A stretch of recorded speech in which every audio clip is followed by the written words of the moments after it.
Welcome to the campus of North Idaho College and today's broadcast of the North Idaho College Public Forum. The crew is comprised of North Idaho College television students. Your moderator is North Idaho College political scientist Tony Stewart.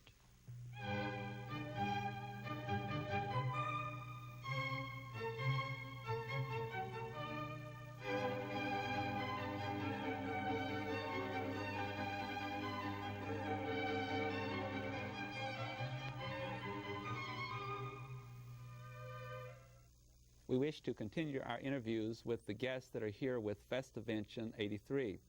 I must recognize the sponsors of this very fine endeavor, and they include the Idaho Theater Association, the Rocky Mountain Theater Association, the American College Theater Festival Region Number 7, the Idaho Commission on the Arts, and the North Idaho College Convocations Committee. I'm happy to welcome to our program today three guests that are participating in that event. First of all is Mr. James Cash, who is nationally known for his film and stage acting, with credits in such productions as Breakheart Pass, Honeysuckle Rose, and On Golden Pond. Our second guest is Katrine McGregor Cash. She is a producer and a writer. She was hired as Disney's youngest producer some years ago, and she has been doing the original script for a new movie that will be coming out that's entitled The Last American Cowboy. Our third guest is Mr. Kevin S. Meyer, who is also a director and a writer.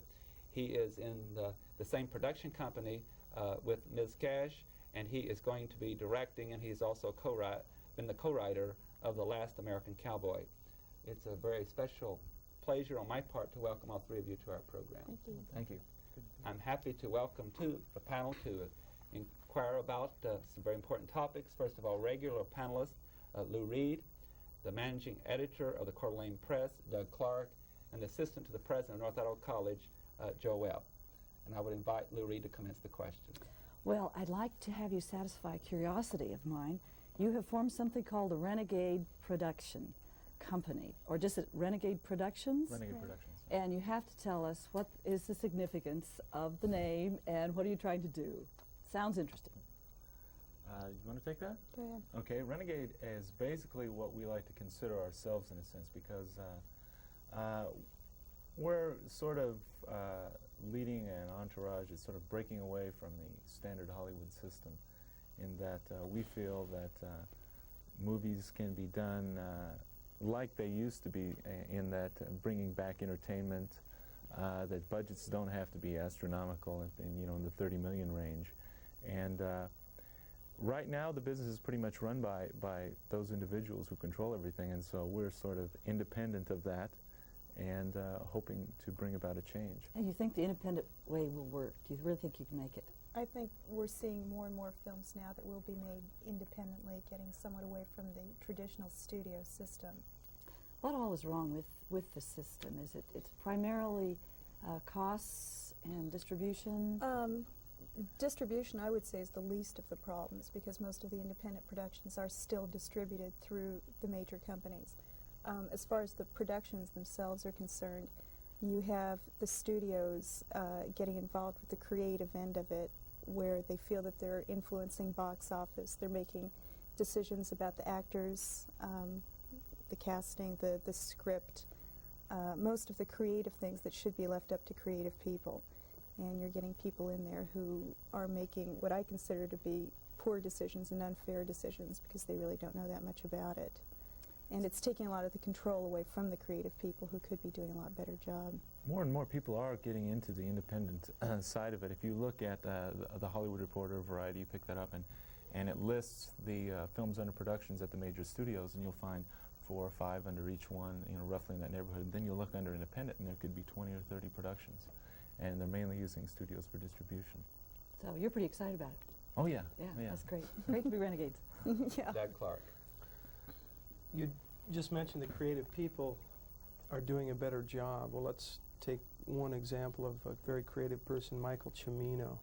He was up here a while back doing Heaven's Gate, and a lot of people accused him of creativity run amok. They referred to him as the Ayatollah while he was doing the directing. How far do we take creativity? And in that case, it was very devastating to the film. I think it's important that you know your limits before you start. In that particular case, I think Cimino is a wonderful director, but I think things did get out of hand. And I'm sure that some of it was his fault, but I think that there were echelons above that were at fault also. You need to go into a production with in mind what you want and what your budget is and what your shooting schedule is, and you really have to stick to that. And it's hard because things always come up that you don't plan for, and you can get a week ahead and a week behind or 2 weeks behind very easily, but it should never get that far out of hand. How did, say, the system, the people who were backing it financially, let it get that far out of hand? At the time at which Heaven's Gate was being made, the studio was going through some major changes. No one was really, in a sense, producing Heaven's Gate. Obviously there was someone there, a production manager, an online producer, but there was no one really controlling it. I think the difference with what Kevin and I are doing is that Kevin is directing it, but he's also a partner, co-owner in Renegade Productions. He has more than a commitment to directing a good film. He also has the commitment of making the film good, but coming in also on budget and on schedule. And I think that's the major difference, which part of it is spurred by the studios. Directors get this feeling that they have an unlimited amount of money to work with, and the more they can get away with, the more they will. I'm not saying all directors are like that, because many aren't, but I think that's what happened with Cimino.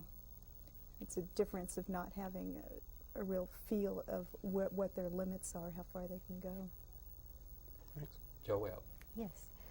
Having a little idea of your background at USC and getting together, and you're producing Divided We Fall, producing, directing, acting, writing, the whole bit, and what a marvelous gem of a film that was. I would presume that people such as yourselves have to have some showpiece to show other people to get backing for bigger endeavors, and you to be so complimented by that. I don't think the fact that you personally can't realize financially from that film is going to hurt you at all, because it's so beautiful. And I just wonder how you do get financing when you want to go on and produce other things such as Last American Cowboy. Well, there are a number of ways to go about financing. It's probably one of the least structured things there is. There is no one set way to finance a film. If it is done through a studio, of course the studio finances it, and usually, of course, the distribution is through the same studio. When you're producing a film independently, there are a number of ways to raise the financing. Many of them are through pre-sales, selling the film to cable or for foreign distribution, or to network, if that's possible, before the film is ever made, just based upon the people that you have and the people who are making the film. Otherwise, you can go out and get independent financing from private individuals through forming limited partnerships. At this point, the laws have been changed so that there isn't as good a tax break as there used to be. So, and it's still a risk. I mean, film is not your greatest investment per se.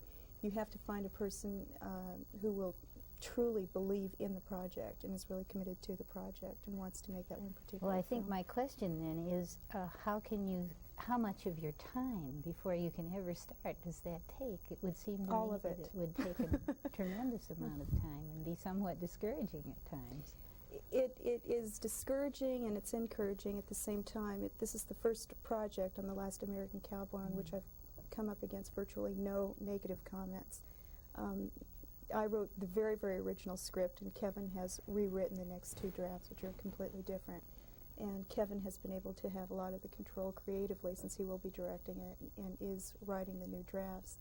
And Kevin is aware of everything that's happening on the financial end of it, but I want him to feel that he can be a little bit aside of that so that he doesn't have that anxiety resting on his shoulders as well and can do more of the creative end of it. I would like to ask James Cash a question about acting. You certainly have been involved in a lot of films and stage acting, and I gave some of those credits at the beginning. I have really a two-part question. First of all, how do you go about selecting a role? I would assume that one feels more comfortable about certain characters than you would others. And secondly, once you have chosen a role that you'd be willing to play. I've often read about during the production itself that one tries to live that role constantly so they can do the most superb job even when they're not on the set itself. Is that correct, or is that some kind of publicity that one receives out in the general public? No, I think for the most part that you're correct, that whether the actor admits it or not, I think subliminally it happens to them, that they become, you know, it's very hard to turn that on or turn that off, with the exception of maybe actors that have been involved in series for a long time. You know, it comes to mind of James Arness and Gunsmoke. You know, you just walk on, walk off, and go home. But doing features, I think you know, there's a period of time in your life where you do become, you change. And the people around you have to learn to live with that a little bit, because, you know, I find, you know, it's hard on the family sometimes. They take it personally, you know. You're irritable, or maybe you've just done a scene that day where, you know, it's been rough, or you've gone through some kind of a change, or you know, and the family sometimes don't understand that. So yes, I believe that you do take that on, whether it's deliberate. Some actors deliberately take that on, some don't. What process do you use in trying to decide whether you would take a given role or not? Well, at this point in my career, I don't have to be quite as selective as a lot of people.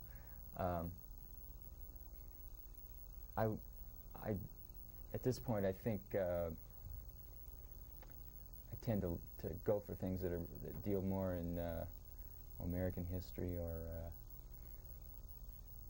scenes from the Depression, or things like that.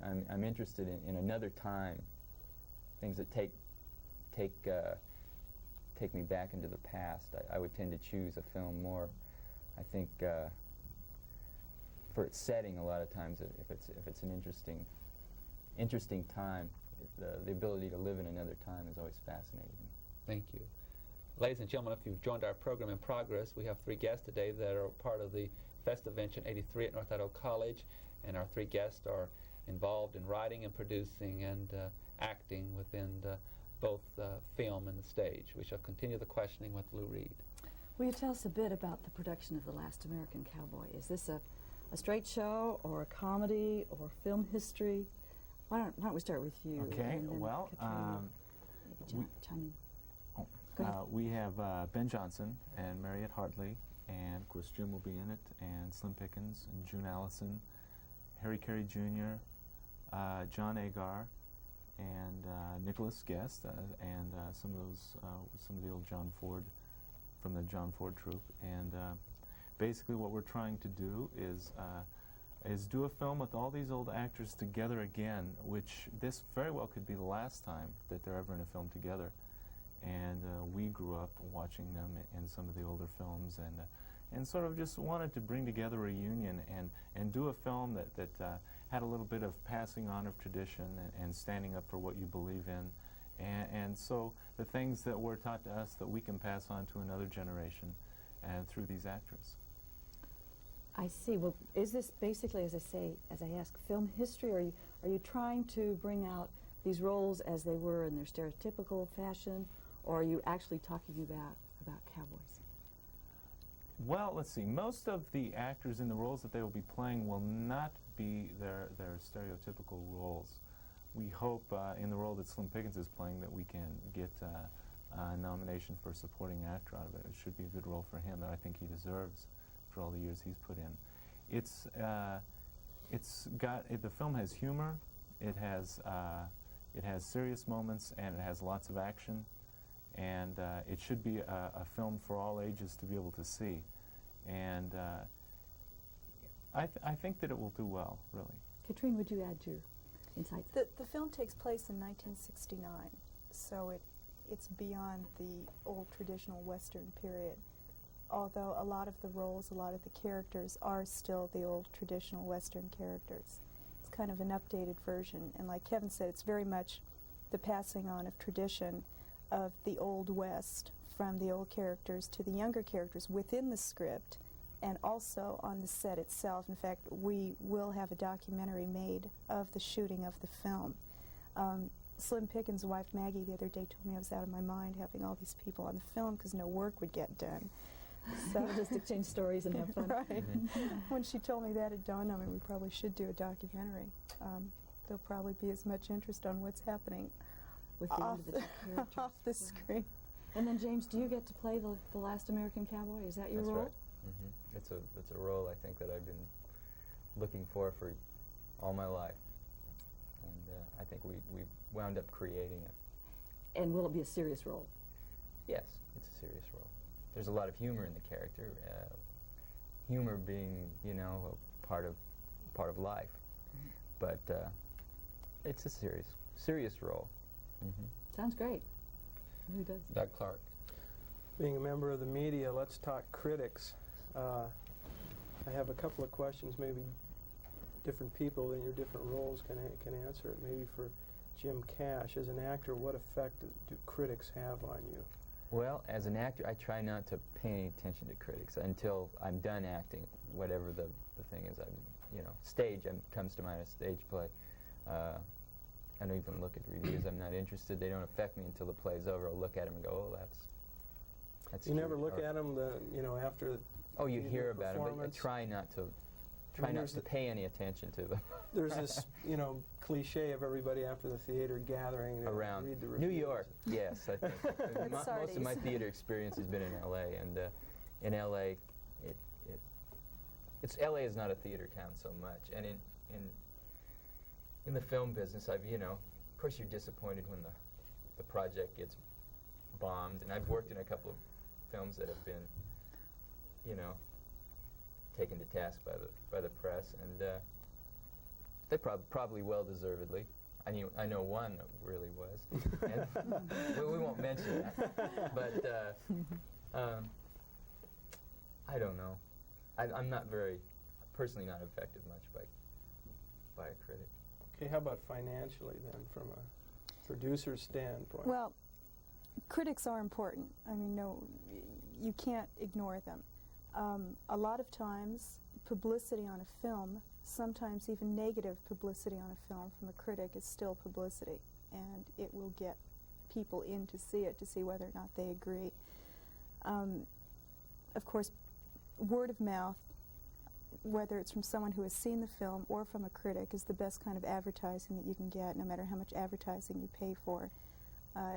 You open the paper every day and see films advertised, but it's usually when a friend calls up and says, I went to see this film and it was wonderful, you've got to go see it. That's what you're going to go see. And a lot of people do follow the critics very, very closely.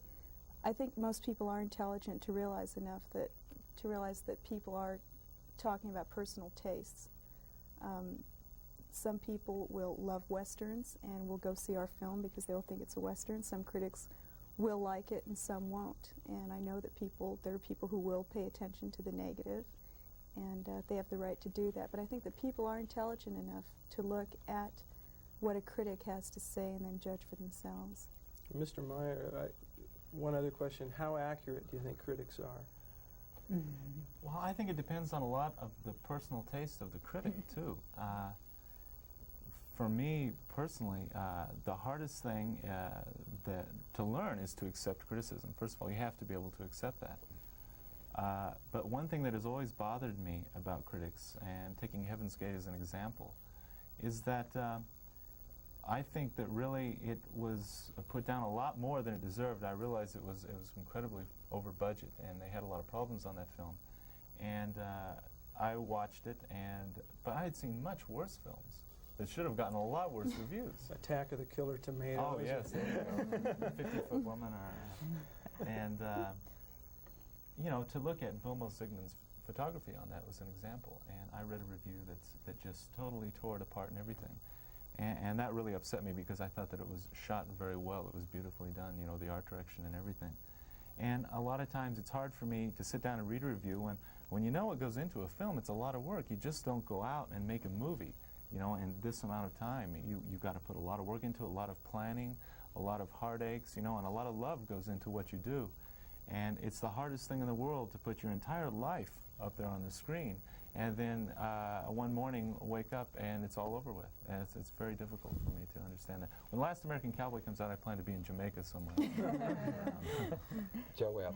Well, along those lines, what has often disturbed me is when I see a film that I think is perfectly wonderful, and yet it's getting no attention, not only from the critics, but from the people who buy them to distribute them.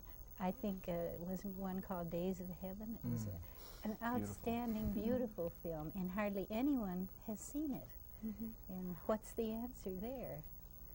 It's hard to say. I mean, it's funny that you mentioned that film because we just went to see it recently, very recently, and it is a beautiful film. A lot of times a film will be bought by a distributor, and it will then be the distributor's choice as to which one they really plan to push. I think a lot of people don't realize how much money it costs to promote a film. Budgets are usually at least matched on the marketing. Winds of War, which is going to be on TV very soon, cost $35 million, and they're putting $15 million into the publicity. So it does cost a lot of money, and a lot of the films that do get pushed is just, again, personal taste of the distributors on how much they want to spend on the marketing of a certain film.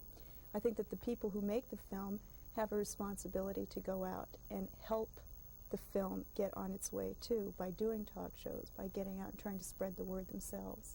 As far as the actual advertising is concerned, it's very expensive. I can imagine it is. Well, that's understandable. I certainly hope when yours comes out that it gets the proper Thank you. push. We do too. How about search for actors for your films? How do you go about getting actors that you want? A lot of the script was written for certain characters. Jim, of course, was the lead character from the beginning. Slim Pickens is an old family friend. We approached him, and through Slim we met a lot of the other people and have become good friends with the old John Ford group. Ben Johnson has become a friend, and Harry Carey Jr. Like Kevin said, a lot of these people are willing to just go out and make this film. They want to get away. This is an old reunion for them. Some of the younger actors who are involved have seen the script and like the concept of the production company more than anything else, just getting out and doing it. Getting the actors has been absolutely no problem. In fact, when we got June Allison to do it, her husband is going to be playing a small part in it. And we hadn't asked her to be in it yet because we felt that we were drawing upon our friendship. And she came up to us one day and she said, "Do you think maybe there's just a little part in there for me?" And we said, "Well, come to think of it." You know? So the actors have fit. And you have to realize also there are a lot of unemployed actors right now. Exactly. The business is tough, but we've gotten everyone that we want. We're just extremely happy. Lou Reed.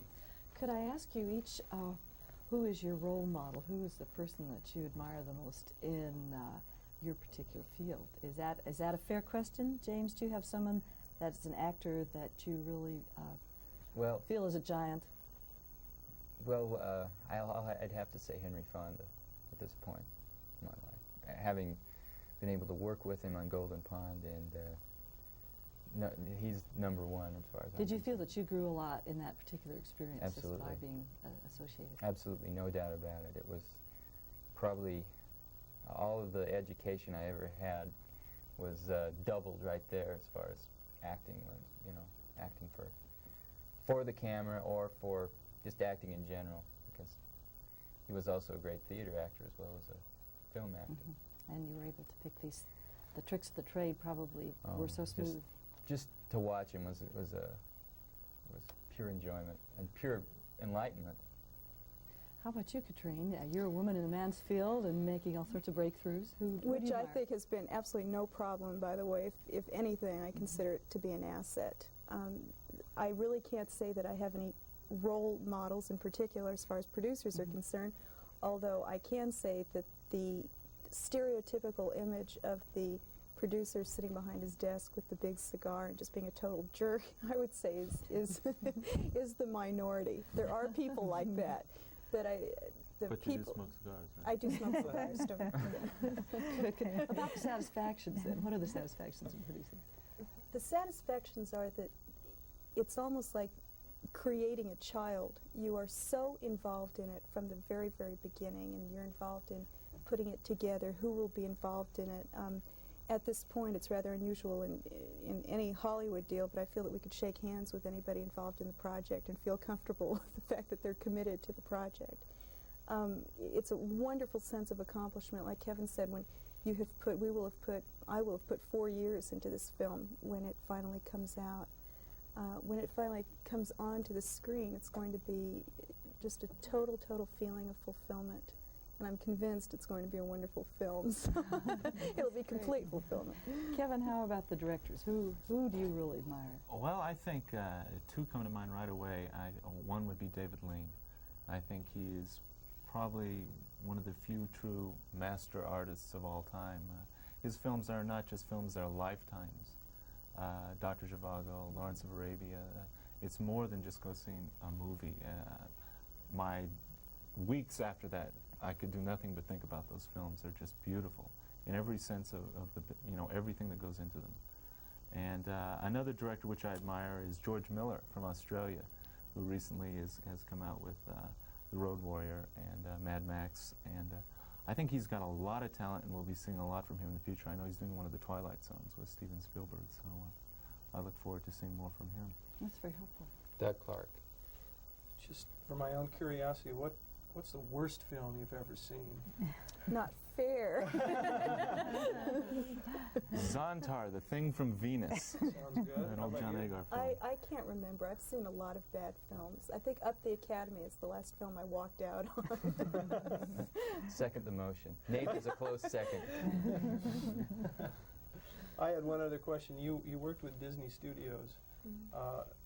There's been a lot of noise lately about the changes that Disney has occurred. It's finally, well, it shocked me the first time I saw one of their new pictures because it was a little unusual. It wasn't Pollyanna anymore. How do you feel that has gone over?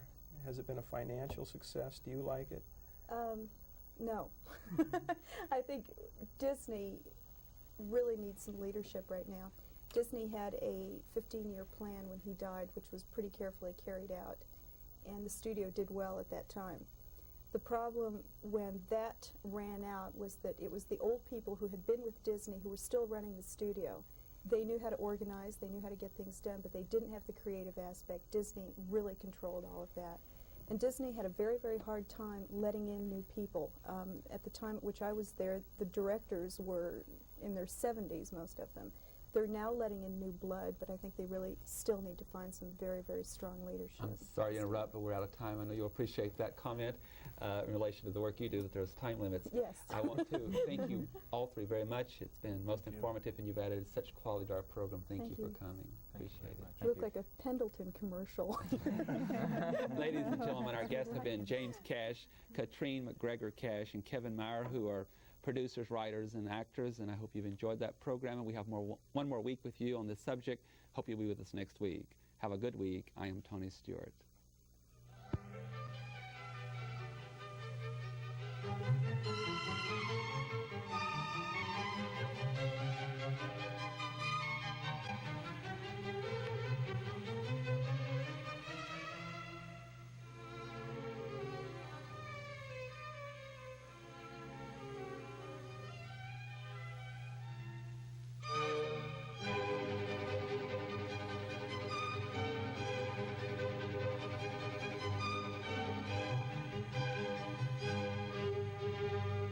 The North Idaho College Public Forum can be seen at this same time each week over this station. This production was videotaped earlier by a North Idaho College student crew for viewing at this more appropriate time.